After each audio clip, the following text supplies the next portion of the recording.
بارات 400-500 آدمیوں کی، یہ 300-400 آدمی جتنے بارات میں جاتے ہیں، میں نے کبھی ان کو باراتی کہا ہی نہیں ہے. آج بھی میں کہتا ہوں کہ یہ سب چور ہیں اور ڈاکو ہیں. برا لگتا ہے. ہاں، اللہ کے نبی نے فرمایا جب لڑکی والے کی ہاں جب تم کھانا کھانے جاتے ہو لڑکی والے کے گھر، دخل سارقن و خرج سارقن، چور بن کر داخل ہوتے ہو اور ڈاکو بن کر نکلتے ہو. کون سی حدیث ہے جو تمہیں لڑکی والے کے گھر کھانے کی اجازت دیتی ہے؟ بتاؤ تو.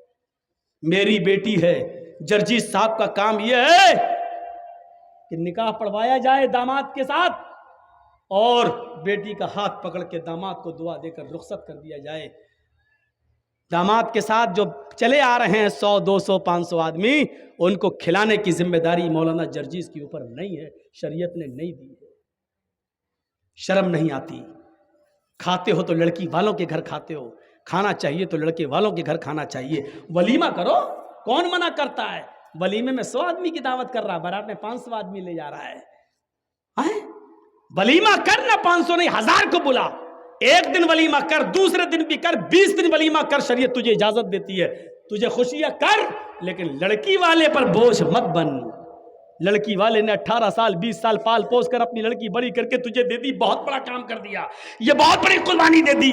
لیکن اس لڑکی کو لینے کے لیے بھی 500 آدمی جائیں، 400 جائیں، یہ چور جائیں. ڈاکو میں اس لیے کہہ رہا ہوں وہاں جا گئے، ہاں بیٹھ گئے.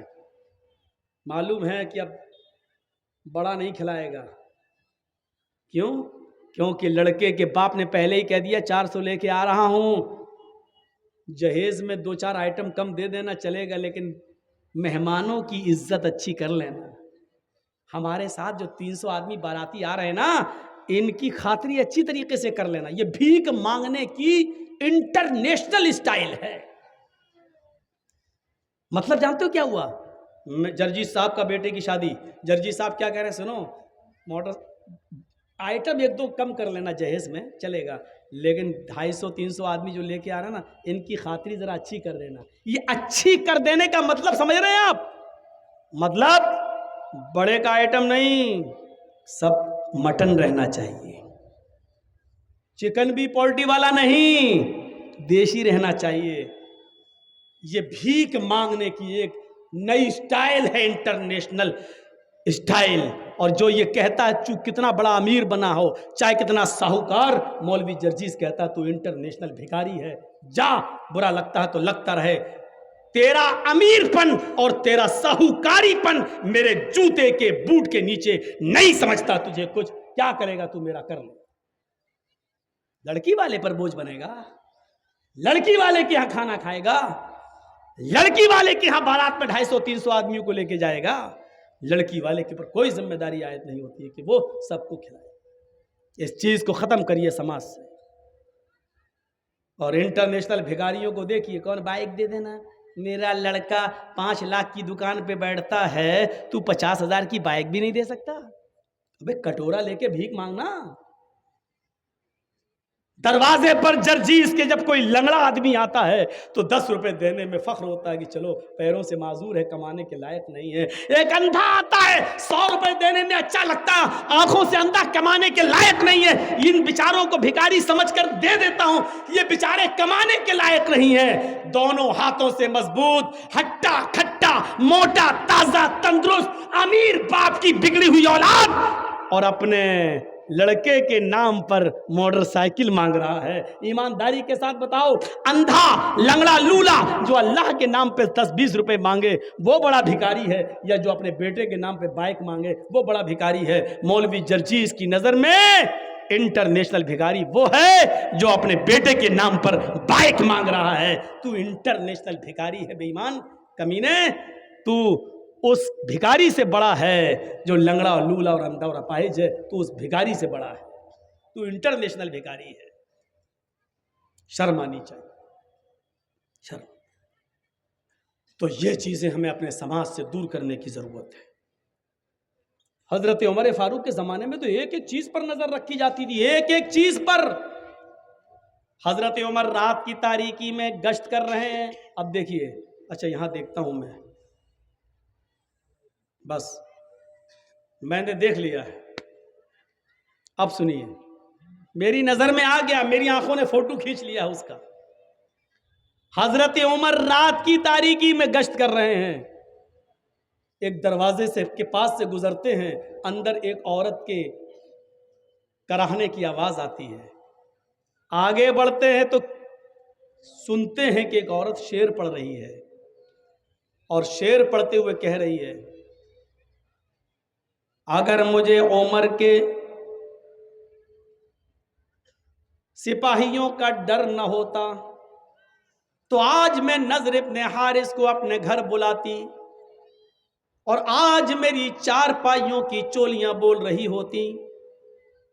مجھے عمر کا ڈر نہ ہوتا تو آج نضر ابن حارث سے میں اپنے جسم کی تسکین کر لیتی، نضر ابن حارث کو بلا لیتی اور میں اس کے ساتھ اپنا منہ کالا کر لیتی، اپنی چار پائی کی کچر مروا لیتی، اس کی آوازیں نکل جاتی۔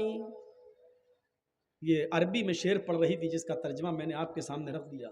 حضرت عمر نے اس مکان کا نمبر نوٹ کر لیا، ذہن میں بٹھا لیا، اور پتہ لگانے لگے کہ نضر ابن حارث کون ہے، یہ عورت نضر ابن حارث کو کیوں یاد کر رہی تھی۔ جب نضر ابن حارث کو بلا کر حضرت عمر کے پاس لایا گیا تو کیا دیکھتے ہیں کہ وہ تو بہت نیک آدمی ہے، بہت شریف آدمی ہے، بڑے عبادت گزار ہیں۔ پوچھا امیر المومنین نے، عمر فاروق نے، اے نضر، اس جگہ پر میرا گزر ہوا، وہاں ایک عورت رہتی ہے اس نام کی، مجھے بتاؤ کہ اس نام کی عورت سے تمہارا کیا تعلق ہے؟ نضر ابن حارث نے کہا، اللہ کی قسم، نہ تو میں نے اس عورت کا نام سنا ہے اور نہ ہی میں اس عورت کو جانتا ہوں کہ وہ کون ہے۔ وہ مجھے کیسے جانتی، مجھے نہیں معلوم۔ جب انہوں نے قسم کھا کر یقین دلایا تو حضرت عمر نے ان کو چھوڑ دیا، لیکن حضرت عمر کو بڑا تعجب ہوا کہ نضر ابن حارث نے کہ اندر اس عورت نے کیا دیکھ لیا ہے جو ان کو یاد کر رہی تھی۔ ایک طرفہ آگ لگی ہوئی تھی محبت کی اور کہہ رہی تھی کہ اگر مجھے عمر کا ڈر نہ ہوتا تو نضر ابن حارث کو میں اپنی چارپائی پر بلاتی اور آج میں اس کے ساتھ زنا کرتی، میں اس کے ساتھ مکالا کرتی۔ اب حضرت عمر نے اس عورت کو بلوایا، جب وہ عورت آئی تو اس سے پوچھا، اے عورت، نضر ابن حارث کون ہے؟ پہلے تو وہ آناکانی کرنے لگی، کون نظر، میں نہیں جانتی۔ حضرت عمر نے اپنے خادم سے کہا، کوڑا نکالو، یہ ایسے جواب نہیں دے گی۔ جب حضرت عمر فاروق نے کوڑے کو لہرایا تو کہنے لگی، بتا رہی ہوں۔ کوڑا دیکھتے ہی کہنے لگی، بتا رہی ہوں۔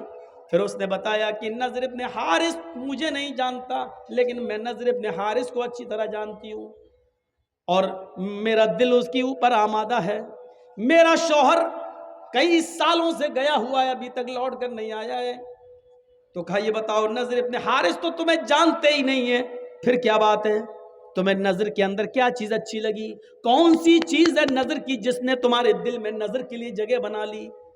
عورت کہتی ہے، امیر المومنین، ہمیں نضر ابن حارث کے آگے کے بال بہت اچھے لگتے ہیں، ان کے زلفیں بہت اچھی لگتی ہیں، جب وہ عمامہ یا پگڑی اتار لیں تو ان کے بال آگے کے بڑے خوبصورت ہیں، اور ان بالوں کی وجہ سے میرا دل نضر ابن حارث کے اوپر آ گیا۔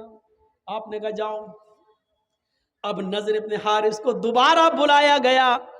نضر ابن حارث جب دوبارہ آئے، امیر المومنین نے کہا، آئے نضر، پگڑی اتارو۔ نضر ابن حارث نے جب عمامہ اتارا، پگڑی اتاری، تو کیا دیکھتے ہیں کہ ادھر کے آگے کے بال واقعی ان کے بڑے ہوئے ہیں۔ یہاں آپ پیچھے کے بال بڑھا سکتے ہیں تھوڑے بہت، یہاں تک، یہاں تک، یہاں تک، لیکن آگے کے بال آپ، یہ زلفیں جو ہوتی نا، کبھی دیکھا نا، کبھی کبھی کچھ لوگ تیرے نام، سلمان خان ہجڑے جیسی وہ ایکٹنگ ایسے، یہ آگے کے بال صحیح نہیں ہیں۔ قرآن نے آگے کے بالوں کے بارے میں کیا کہا؟ لَنَسْفَعًا بِالنَّاسِيَةِ، قیامت کے دن ہم ابو جہل کو پیشانی پکڑ کر گھسیٹیں گے اور گھسیٹ کر جہنم میں ڈال دیں گے۔ پیشانی، ماتھا تھوڑی پکڑا جاتا ہے، کوئی پکڑ کے دکھائے، پکڑ جائے گا؟ نہیں، تو پیشانی پکڑنے کا مطلب یہ آگے کے بال، یہ بال پکڑ کر ابو جہل کو گھسیٹ کر اس کو جہنم میں ڈالا جائے گا قیامت کے دن۔ تو میرے بھائیوں، آگے کے بال، پیشانی کے بال رکھنا یہ ابو جہل کی نشانی ہے، ابو جہل کی عادت ہے۔ ابو جہل نے آگے کے بال رکھے تھے، اس لیے اللہ نے ابو جہل کے بالوں کا ذکر کر دیا۔ ہم اس کو آگے کے بال پکڑ کر، پیشانی کے بال پکڑ کر اس کو گھسیٹتے ہوئے جہنم میں ڈال دیں گے۔ یہاں میری آنکھیں فوٹو کھینچ چکی ہیں، اب سوچ لو کس کے بال محمد رسول اللہ کی طرح ہو، کس کے بال ابو جہل کی طرح، سوچ لو۔ تو نضر ابن حارث کے جب بال دیکھے تو کہا امیر المومنین نے، اے نضر ابن حارث، تمہارے آگے کے اور سامنے کے بالوں نے مدینے کی عورتوں کو فتنے میں ڈال دیا، مدینے کی عورتوں کو خطرے میں ڈال دیا ہے۔ تمہارے آگے کے یہ ہپی کٹ بال دیکھ کر مدینے کی عورتیں اپنے آؤٹ آف کنٹرول ہونے لگی ہیں، اپنے قابو کھونے لگی ہیں۔ ادھر آؤ۔ نضر ابن حارث کو بٹھایا، پھر ایک باربر کو، ایک نائی کو بلایا، حجام کو بلایا، اور پورا اس طرح لے کر ان کے سر کے سارے بال گھونٹ ڈالے، گنجا کر دیا، ٹکلا۔ کچھ ٹکلے ہمارے دیش کو بھی چلا رہے ہیں، بالکل بال اس کے الگ کر دیے ایک دم۔ نضر ابن حارث نے کہا اگر میرے بال دیکھ کر دوسرا فدا ہو رہا ہے تو اس میں میری کیا غلطی ہے؟ میں نے تھوڑی کہا تھا۔ امیر المومنین کہتے ہیں غلطی تمہاری ہے، تم نے آگے کے اتنے اچھے بال رکھے ہی کیوں ہیں؟ نہ یہ بال رہیں گے اور نہ تمہاں سے لڑکیاں فتنے میں پڑیں گی۔ بال ہی کاٹ دیے اور ان کے سر پہ اب امامہ باندھ دیا۔ خدا کی قدرت دیکھو، پہلے وہ کم خوبصورت لگ رہے تھے، بال کاٹنے کے بعد، ٹکلا کرنے کے بعد جب امامہ باندھا تو اور خوبصورت لگنے لگے۔ اب مدینے کی ایک لڑکی ان پر فدا ہوتی تھی، بال کٹنے کے بعد، امامہ باندھنے کے بعد 10 لڑکیاں ان کے اوپر فدا ہونے لگی۔ حضرت عمر نے کہا یار یہ تو معاملہ ہی عجیب ہو گیا، الٹا ہو گیا۔ میں تو بال کاٹ کے بھی صحیح نہیں کر پایا، پہلے تو ایک لڑکی مر رہی تھی، اب تو 10 مرنے لگی۔ تو کہا میرا کیا قصور ہے؟ کہا تمہارا قصور نہیں ہے، لیکن تمہیں اب مدینے میں رہنے کی اجازت نہیں ملے گی۔ تم جب تک مدینے میں رہو گے تو مدینے کی لڑکیاں فتنے میں مبتلا ہو جائیں گی، اس لیے ساری لڑکیوں کو تو مدینے سے نکالا نہیں جا سکتا، تمہیں ہم مدینے سے نکال رہے ہیں۔ کہا امیر المومنین مدینے سے نکال کے آپ جہاں بھیجیں گے وہاں کی لڑکیاں فتنے میں پڑیں گی؟ کہا کہ میں ایسی جگہ تمہیں بھیج رہا ہوں جہاں مسلمان نہیں ہوں گے، ہم تمہیں عیسائیوں کی بستی میں بھیج رہے ہیں اور تمہارے اوپر یہ ذمہ داری ڈال رہے ہیں کہ تم وہاں جا کر دین کی تبلیغ کرو گے، دین کی دعوت دو گے، دین کا پیغام پہنچاؤ گے۔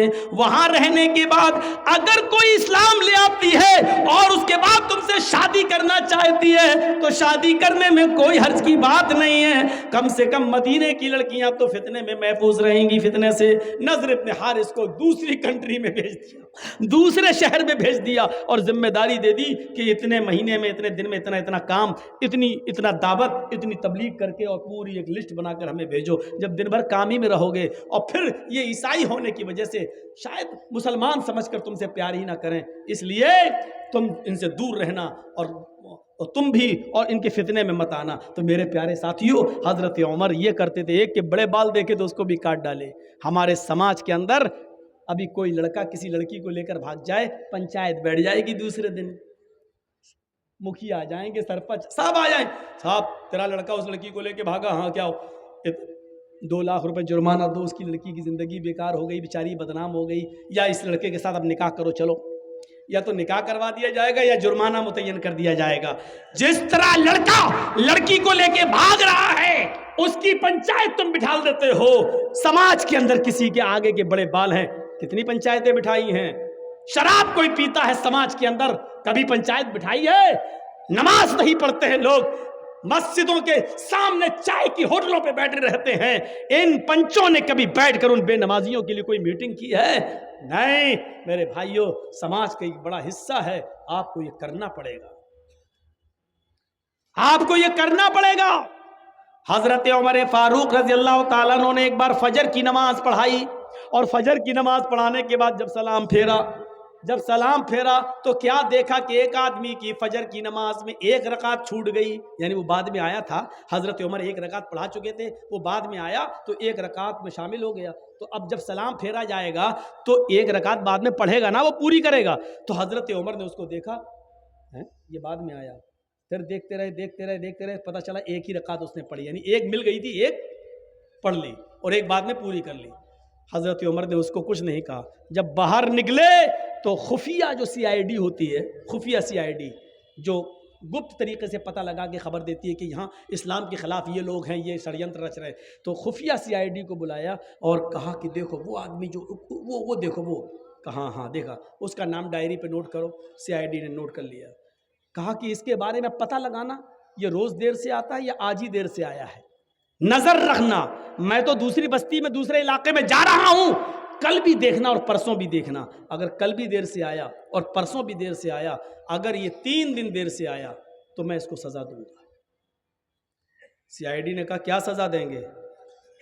کہا میں اس کا داہنا ہاتھ کاٹ دوں گا اور بایاں پیر، یا دایاں پیر کاٹ دوں گا اور بایاں ہاتھ، ہم اس کا ایک ہاتھ کاٹیں گے اور اس کا ایک پیر کاٹ دیں گے۔ اگر دایاں ہاتھ کاٹیں گے تو بایاں پیر، اور بایاں ہاتھ کاٹیں گے تو دایاں پیر، اس کو خلاف سے ہم کاٹ دیں گے، ہم اس کو یہ سزا دیں گے۔ کہا امیر المومنین کیوں؟ کہا میں نے جناب محمد رسول اللہ کو یہ فرماتے ہوئے سنا ہے کہ منافقوں کے اوپر 2 نمازیں بڑی بھاری ہوتی ہیں، ایک عشاء کی اور ایک فجر کی۔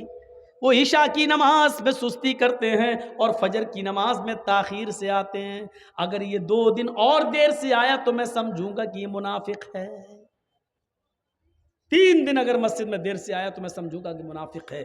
ایک وقت کی نماز چھوٹی تھی، وہ بھی ایک رکعت۔